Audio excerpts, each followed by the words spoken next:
Good morning to everyone, and thanks for attending Edwin Schneider breakout session. My name is Jose Luis Loja, and I will be your host and moderator. During this session, we will hear from Edwin a lot of insights, and if you have any questions during the session, feel free to type them into the live chat in the engagement area on the right side of your screen. As a reminder, all interactions throughout the conference will earn you engagement points. All questions will be asked of the speaker after the presentation as the time permits. Let me share my screen. Give me a minute, please.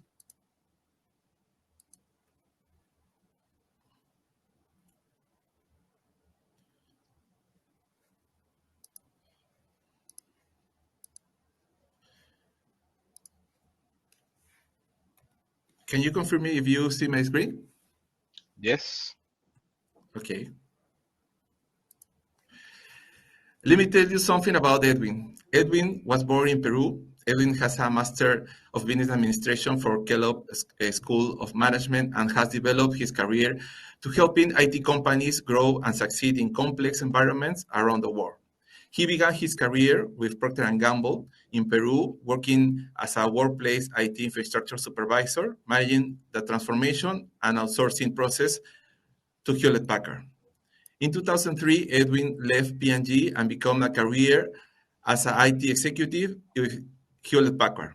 Over almost 16 years, he held a diversity of increasing senior assignments both in Peru and abroad.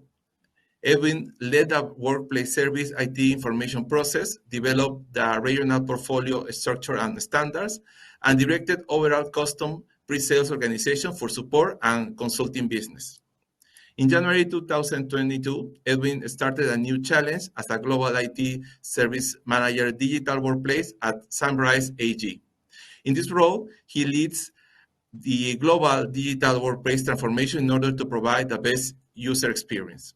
Edwin is a husband and a father and speaks English, German, and Spanish.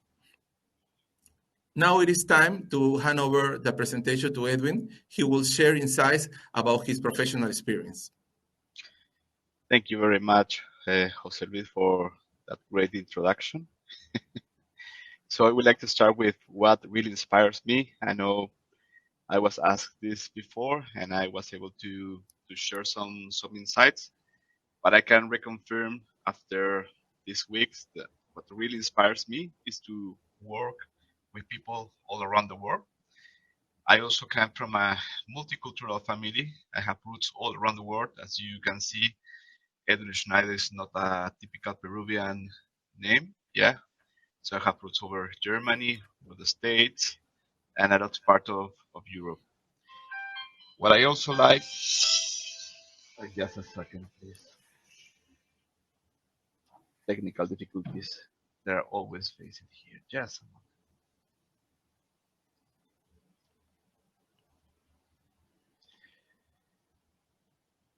Okay, so something that I would like to start, as Jose Luis mentioned, I started my career in a global company, and from that perspective, I was able to start working with different countries in a very early stage for me, and that for me that was something that opened my eyes and allowed me to really understand that each country, each culture, each person had different point of view, different interests, and a different way to see the life.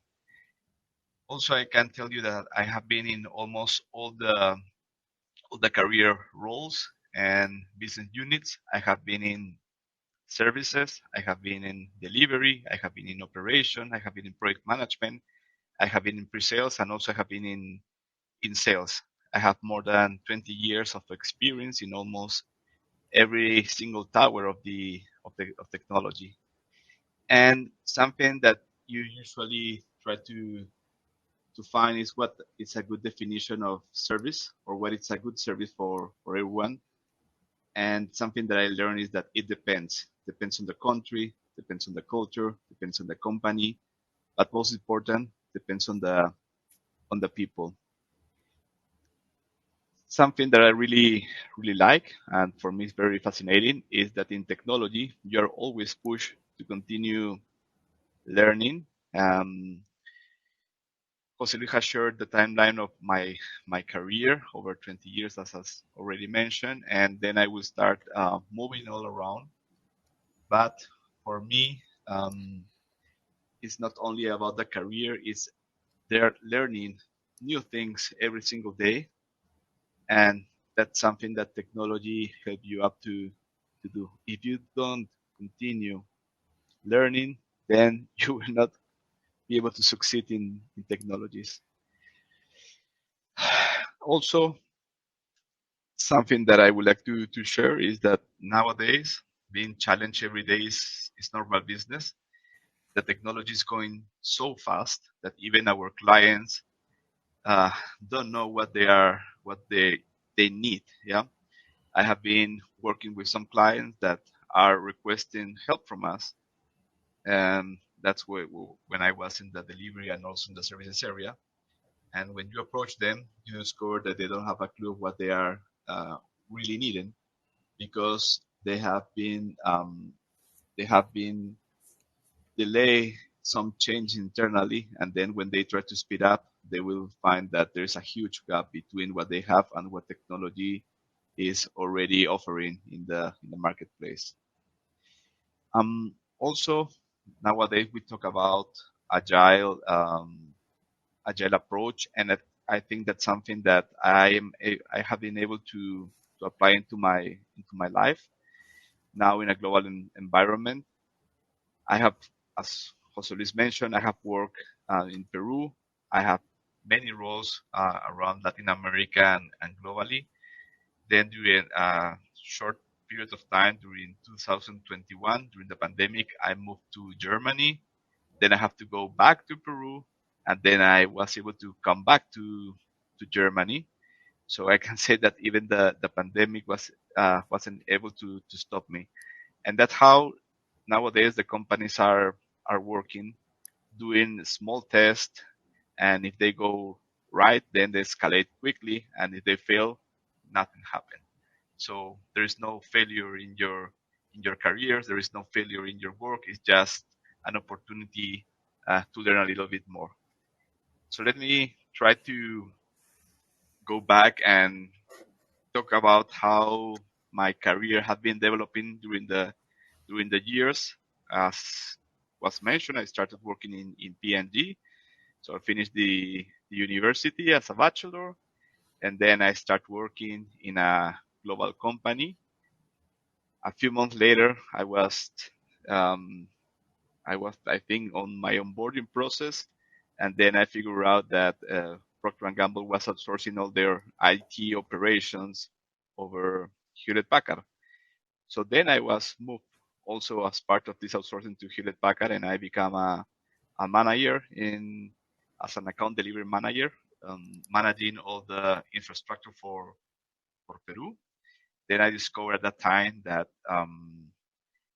Hewlett Packard did not have any outsourcing business experience, and that the team that was the team that was moved from Procter and Gamble to HP was the team that has to create that business unit inside HP. So it was a huge challenge for us, creating service level agreements, creating KPIs, creating documentation from basically from scratch. But it was a great opportunity to learn. Procter and Gamble have a lot of methodologies, a lot of process, and that help us to quickly implement what is needed in an outsourcing um, business. And then I discovered that to continue moving in my career path, I need to continue studying, and also to provide a great service and to solve people issues, I need to continue learning. So I thought that I would like to continue in the delivery organization. That's why I took the ITIL certification, which helped me a lot in all the operations area. So I have been in I was in HP for almost HP and Hewlett Packard Enterprise for almost years. There are some of my roles in the timeline there, but for sure I have more than those. And the idea to show them here is just to provide you a quick overview of the progression that I have made and what I need to do to make that progression, as well as what I will have to learn, and also how do I have to interact with the clients, I mean end users, clients, or internal IT area. So I studied to get the ITIL certification. I was able to obtain it. And then I was promoted to account delivery manager for Peru and Colombia. And then I realized that though both organizations in both countries inside Latin America have different behaviors in terms of end users, in terms of culture. So then I start learning how to work with both countries, and it was great because I was able to take different approach for the same kind of problem, and at the end you will be able to find that both approach works, and that you will get something better if you combine those approach. Then I start studying because I was very interested in all the project methodology. So I become a PMP, and I did I applied for the PMI certificate. It's not easy. It's a lot of documentation to read. And then I was married with my wife. Her name is Carla. I continue working as in Latin America. I also got the responsibility of managing the portfolio. Indeed, it was kind of a challenge because I remember being called by my manager asking me to standardize the project methodology in the workplace area. And I was in the need to create something from scratch. The good thing is that I was PMP certified, so I have all the methodology, I have all the theory, and all the learnings, and also a lot of colleagues inside HP to start working on this. A couple of years later, I got promoted again, and I took responsibility over the Latin America operation, all second level support for one of our major uh, clients. They used to have like 15,000 users in Latin America. So I was in charge of the continuous education and learning path of all the second level support agents that were mostly 130. The idea is, or the idea that we have at that moment is not only provide a good service, our idea was to go beyond that to generate the wow expression from our clients.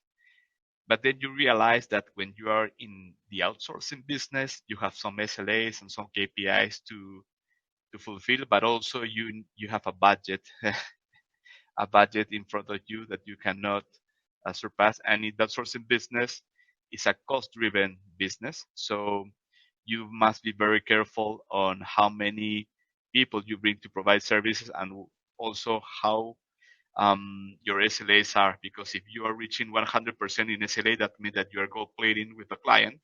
So it sounds crazy, it sounds nuts, but it is how the business is done in the outsourcing.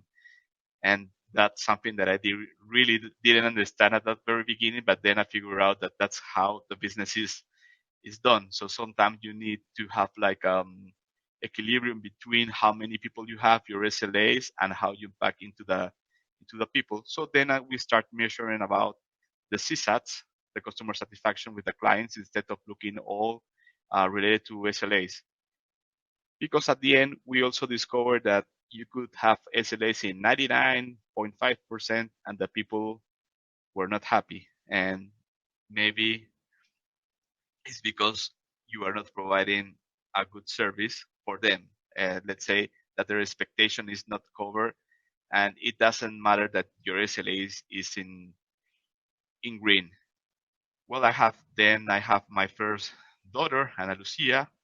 Then I studied to get my engineer degree, because in Peru you finish your career with a bachelor degree and then you need to write a thesis to get the engineer degree, and that's something that I did in 2011. I got my degree with summa cum laude, and then I start looking over my career path. At that moment, I was the Latin America operations and global portfolio manager for one of our major clients, and I was thinking about to change gears to do something different.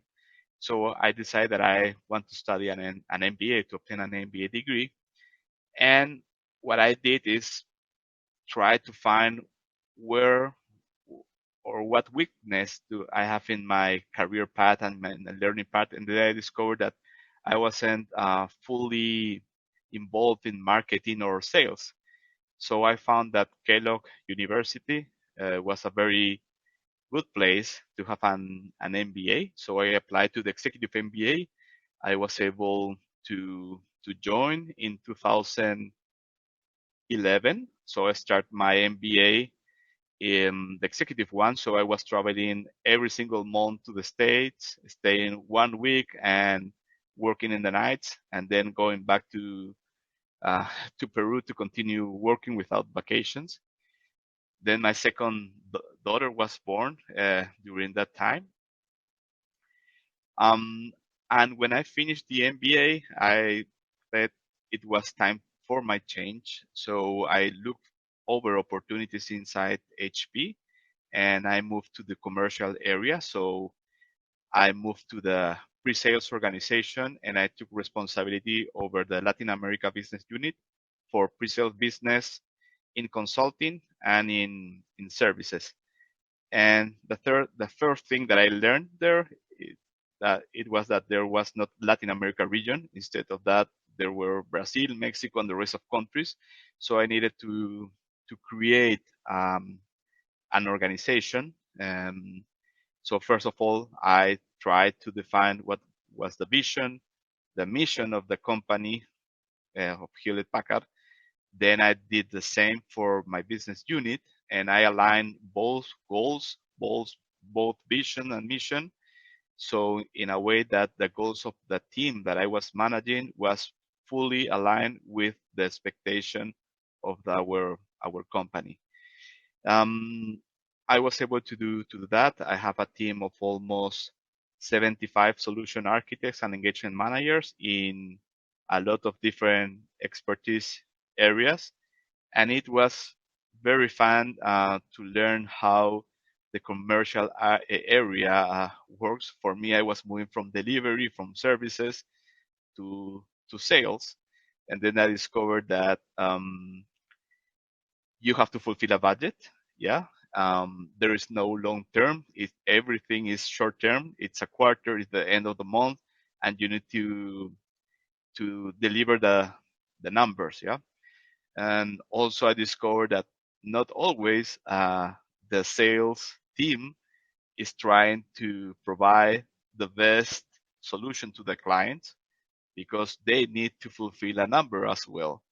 So the good thing of being in pre-sales is that whenever there was a promise to our client, then the pre-sales team jumps in and try to understand what's really the need of our clients, and then to provide the best solution, a win-win solution for both. Sometimes we have some internal discussion between sales and pre-sales. That's part of the job, but we were always seeking to have the best solution ever for our clients, and also helping them to innovate, because as I mentioned earlier, nowadays, if you don't maintain an evergreen attitude and you are always changing and updating what you have in your company, then you will get lost and you will have to do a big jump to stay online and stay alive in this environment. I remember being on a big client here, well, not here in Latin America, and they were asking us to provide support over their data center. So we went to visit them. They have a very huge data center, but very old. And we start asking some basic questions. Can you please tell us what applications are being stored here? The answer was, we don't know. Are these applications critical? The answer was, we don't know. What happened if we turn off all the servers? The answer was, we don't know. So it was a huge challenge for us. So we create a team, start creating some inventories of the services, try to find who were the owners of each of the services, rely on those servers, and then create a migration plan to move from an old infrastructure to a cloud-based with containers. Then we discovered that almost 70% of what was stored there, it was not needed anymore. So we were able to should shut down a lot of equipment, a lot of systems, and then we try to also work a cultural change in the IT department of our client. So when you talk about digital transformation, and that's something that I have done during several years. Once I finished my career in HP, you usually try to tackle three things: processes, organization, and mindset. Yeah. And something that we discover, or well, I discovered during this journey, is that changing the mindset of an organization is the most difficult task. Sometimes they treat technology just as a single project, and they don't recognize or realize that now everything relies on technology. So I spent a few years helping a lot of clients in all the digital transformation area. And then I moved to a big corporation in Peru, which is called Intercorp, and I started working with Interbank, which is one of the biggest banks in Peru. And they asked me to help them out because Interbank was associated with a neobank, a digital bank, which is called RappiBank. And the idea was to there are some legal restrictions in Peru, so a new bank cannot join immediately in the country, so they need to leverage on an existing bank. So in that case, RappiBank um, create a joint venture with Interbank, and the idea was to how to um, connect or interconnect both systems. I mean, RappiBank, which was a startup with the state-of-the-art technology, with Interbank, which was a very robust bank, but with some old technology. Well, but I have to say that Interbank was an agile organization. So when I started with this joint venture, I discovered a lot of things. And something that I really like about the startups is that they are creating new products and services, always focusing on the user experience. So it was very nice to join their sessions on how they approach the client, start asking questions, and then they apply them immediately. So they are not afraid to fail. So they test very quick. If they fail, that's not a problem. They just move to the different stage, and that's it. While in Interbank, failing is not an option. People were completely afraid of failing in one of their projects, even though they were an agile technology, an agile company. They didn't, or the people didn't want to take any kind of decision because they were afraid of failing. So for me, being in RappiBank was like you throw the pieces and start building a plane in the air, and then you just fly.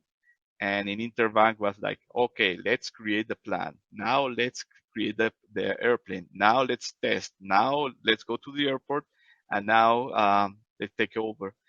So totally different approach. I think both works. Yes, but I really enjoy working 100% focusing on user experience, on the client experience. Then I was trying also to look for something different. As I mentioned, I really like to work in multicultural and global environments. And then I got the opportunity to join Simrise in Germany. It's a very nice organization. I am right now in the Global IT Services Manager as Digital Workplace, and I am working right now a migration from Lotus Notes to M365. Yeah, sounds sounds scary to think about the company using Lotus Notes, but there are a lot that's still in Lotus Notes. So the good thing is that Simrise is going through a digital transformation. They are investing a lot of effort in doing this, and I'm here to provide a little bit of my expertise and to add my knowledge into the team. And our idea is also to change the mindset of the people. Yeah, as I mentioned, that part is very difficult, and the good thing is that here they are investing a lot. So they are working on the mindset, they are working on the structure, and they are working on the processes. I think that I have covered almost all the sections of my timeline. So I don't know if we are good of time, Jose Luis. Yes. Do you want to add something else because you have like 4 or 5 minutes more, or do Ah, you want to? sure. No, no, no. Let me add something here. Um, Something that I didn't mention is the importance of networking in your career. Because usually when I start working, I thought, yeah, my results will move me into the managerial ladder and I will start shining because my work is very good and I have the best results. And then you realize that it's not like that. Yeah. And specifically in the outsourcing business. So you need to communicate your results. You need to create networks not only at work, but most important, outside your work. You need to always be curious about what's happening in the technology landscape. You need to build communities. You need to join communities. You never know when the next opportunity will arise. As I mentioned, I had the wrongly impression that just providing green SLAs in the outsourcing business will move me to the next level? The answer is no. Yeah. Also, you need to be really sure of your career path and your learning path. So it's not only about providing good services, it's not about innovation. If you need to move, it's also about creating a good network. Having a mentor is a very good idea and an approach. That's something that I didn't realize at the very beginning. Someone to follow, and also something that provides you a lot of insight. It's reading. There is a lot of material that you can read and learn from some mistakes that have been taken by different companies along the time. So as you can see, before I started working or continue implementing and helping different companies and friends and organization in the digital transformation, I have to learn a little bit more. So I took some certifications. I did the MIT Professional Education Digital Transformation. I took some certifications also in Coursera, and something that is and continue being very hot in the marketplace is all about the agile culture and agile organization. And that's why I took the Scrum Master certification to learn. And it was very nice to really understand where the Scrum Master and where the agile methodology came off. And then you will discover that it's part of the software development methodologies. So right now you can see huge organizations working in an agile environment, not only in their IT department, but in different business units. and they are able to go very, very fast. So I think that's something that you need to realize, and I will repeat it again. Failing is good. There's no problem with that. It's an opportunity to learn, and if you are gonna do it, try to do it small and fast. And then if you don't fail and you success small and fast, then escalate very, very fast and very, very quickly. Because in the past, when I started my career, the big used to eat the small. Now, nowadays is the quick eat the slow.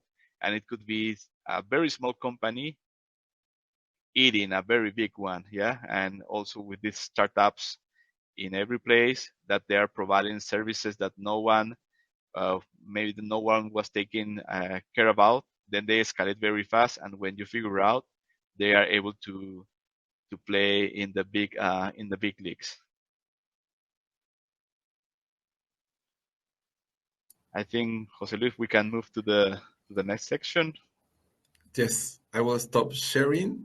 And thanks, Edwin, for sharing your work experience, amazing insights, and what inspired you during your career. Now we will start with the questions from the attendees. Please, if you have any questions, feel free to type them into the live chat in the engagement area on the right side of your screen. We have two interesting questions. Let me introduce the first question. You know that people in IT always have to present proposals, or sometimes you have to approach to the customer, and two areas of the IT organization have to present in front of the customer. Sometimes it's the sales team and the pre-sales teams that have to approach to the customer and present. Could be a proposal or could be a meeting, some specific status of the project or service that we are giving to the customer. And the first question is, what happened or how do you recommend to manage a disagreement between the sales team and the pre-sales team in front of the customer? So that's a very good question. You should never discuss in front of the customer. For me, the best approach is try a dry run of the presentation inside your company with your top management, and then you will figure out if you have any kind of disagreement. When you have faced this, then you can go to the client. The other option is that, let's say that any kind of problem pop up during this dry run and you are in the client, you should never discuss. So maybe at the time of if there is something arise, maybe you can just ask for 1 or 2 minutes of a break and discuss internally with the sales team if you're pre-sales, or if you are sales, to the pre-sales team. Never do it in front of the customer. There is nothing worse to a customer to see that. So I always recommend do a dry run before you go. Do your homework, understand what are the needs, and never fight with in front of the customer. It's hard, I know, yeah, because the incentives are different. Usually, the incentive of sales is fulfilling a quota, and the incentive of pre-sales is to provide the best solution ever. So sometimes the sales people needs to or have a very nice accelerator in their sales letter, but it go against what pre-sales is looking or seen as a good solution. But again, never discuss in front of the client. If something arises during the meeting or during the presentation, just step away for 1 minute and then come back. And then you can discuss later if you need with the top management, because at the end someone will have to take the decision, but it have not to be taken in front of the customer. Okay, thank you, Edwin, for your answer. I have another question for our attendees. Is you know that Agile is a trending topic right now in all the companies, and IT has to embrace this new framework and work with them in the organization to pursue the goals that the organization has present for a year. And the question is, do you think the agile methodology can be used in any kind of company, product, or service, or just in some kind of IT projects? Now, so you can be kind of an agile company, yes, but sometimes it doesn't make sense to everyone be agile. Or in some extent, you could have an agile company, but not all the business area have to be agile. Let's say that you are in a company, you have a software development team. It makes really sense to have the team working as an agile methodology. You may have other teams that are have relationship with this area, so that makes sense.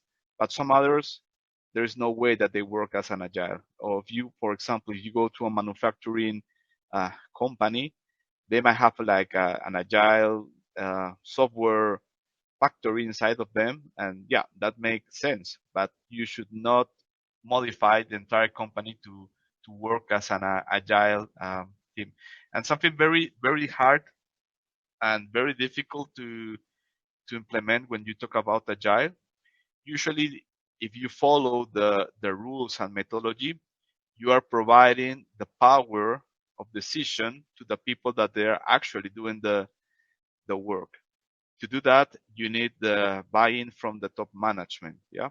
So I have been involved in some agile companies that at the end, the people doing the work are not able to take any kind of decisions. Yeah. So they are always override. So yeah, everyone cannot be agile. Yeah, that's true. Some companies make sense.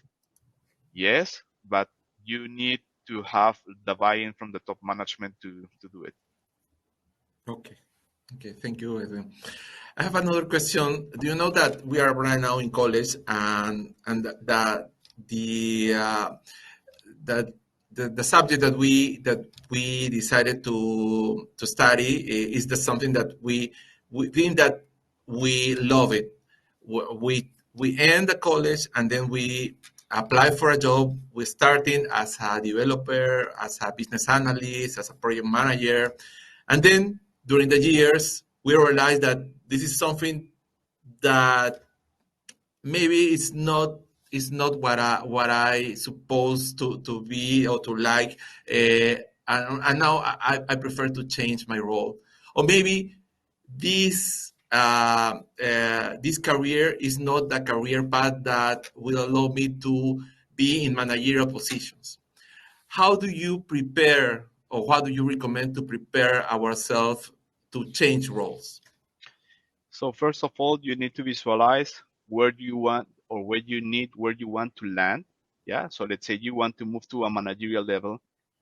First thing, start talking with the managers. Yeah. To really understand how is their work, what they need to do, how they land there. Make them aware that you will like to be in the managerial ladder as well. So when you, and that's why I was talking about a mentor. So let's say, hey, I want to be a manager in that area or in that department. So find a manager, not maybe in the company that you are, but maybe in the company that you would like to be or in another, and ask him to be your mentor and ask how he reached that position. What were the steps that he had uh, to follow, because by then you will be able to follow the same path and you will be able to land in a similar position. I have, as I mentioned, I have moved for all different areas, but before moving, I have to study, I have to learn. But who gave me that path? Well, people that were in that position. Hey, I want to be a project manager. What should I do? Well, certify yourself as a PMI, or certify yourself as a Scrum Master, or whatever. Yeah. So really need to understand how the rest of the people landed in that position. That's kind of innovation. Let's say that way. You innovate doing something similar. That. someone else have already done. Yeah. Mhm. Okay. Okay. I have another question. Do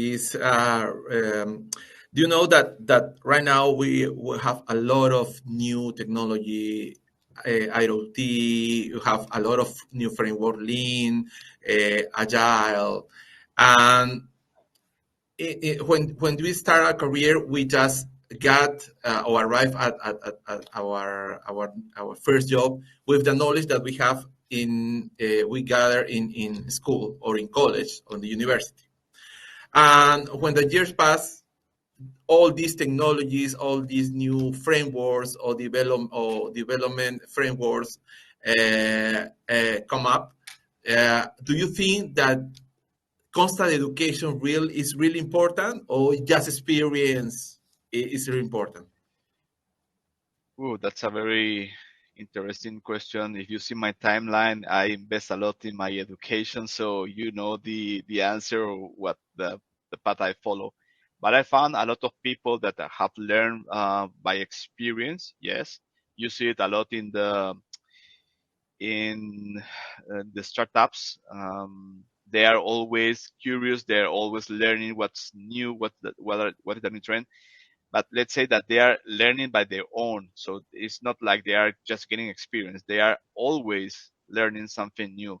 So in my case, as I want to be in the managerial ladder and I wanted to be in the business area and the commercial area, I found that I need to follow a, a different path. So in my case, to become or to move to the commercial area, I discovered that I need an MBA. Yeah.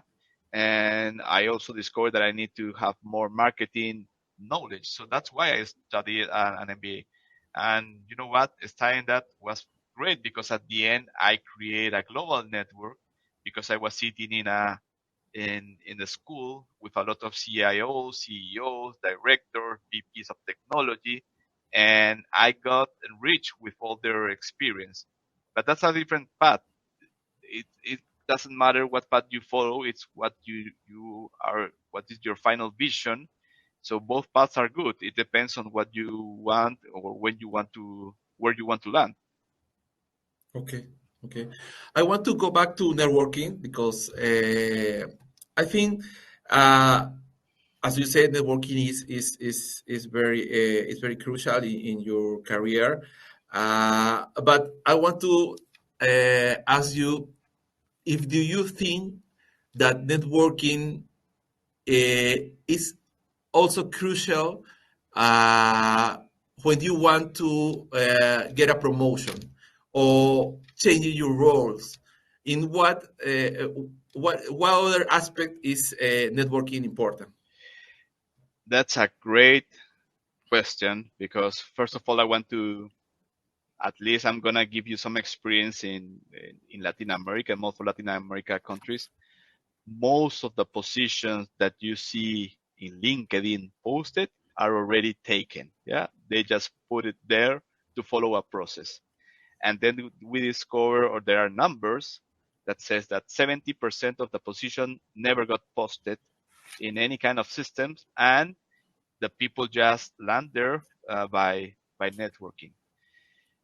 Also, you usually, and that's something that should change, but I don't think it's gonna change quickly, is that when you apply to a job via LinkedIn or via any kind of system, usually the first filter could be AI or could be someone who is very junior in the company. And they can say to that person, you know what, you need to filter all the CVs by education or by whatever. Yeah. And they remove a lot of good people or good experience, good skills uh, from that list. Yeah. So for me, it's very important whenever you find a position, go directly to the hiring manager or try to find someone that can reach you to a hiring manager. But that's already late, yeah, because as I mentioned, the position usually are posted when they are taken. So my advice to you is if you want to move or you want to change to a different position, start building a network with people in the areas that you will like. Yeah. So if you are in pre-sales and you want to move to sales, the first step is to let know the sales manager that you would like to move to that area, and then he can give you some insights. And maybe when there's an open position, your name will pop up in his head, and you have to you have to remind a lot of times that you are trying to get to that position.